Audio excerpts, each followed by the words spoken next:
Bóveda, cando sabe xa a súa sentencia e sabe que esa mesma madrugada vai a ser pasado polas armas, decide despedirse da familia e dos amigos, escribiu 3 cartas.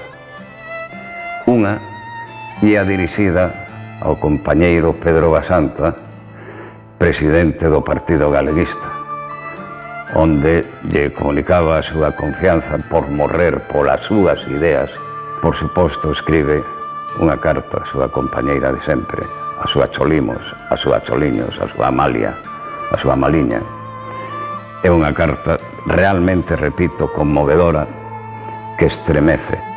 E finalmente escribe unha carta moi agarimosa a seu irmán Vicente, a quen chama cariñosamente Vitín, donde non só lle pide que cuide de toda a familia, sino que tamén entendan que el morre perdonando aos que o mataron e que quere que os demais perdonen.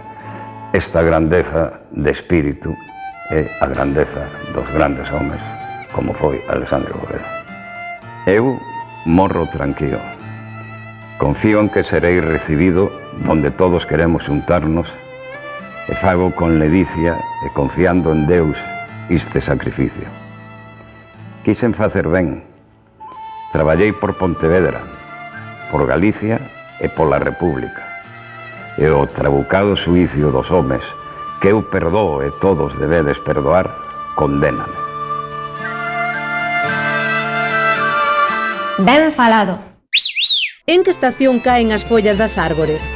Inverno, en outono. Cando se conxela a auga do orballo, dicimos que hai... Xa. Ves como sabes? Cando unha persoa mantén as súas opinións en situacións difíciles, como é o caso de Bóveda diante daquel tribunal militar hostil, dice que esa persoa é dereita como unha falla. Unha falla é unha árbore moi vertical. Vertical tamén é esta cana, pero esta cana fai isto.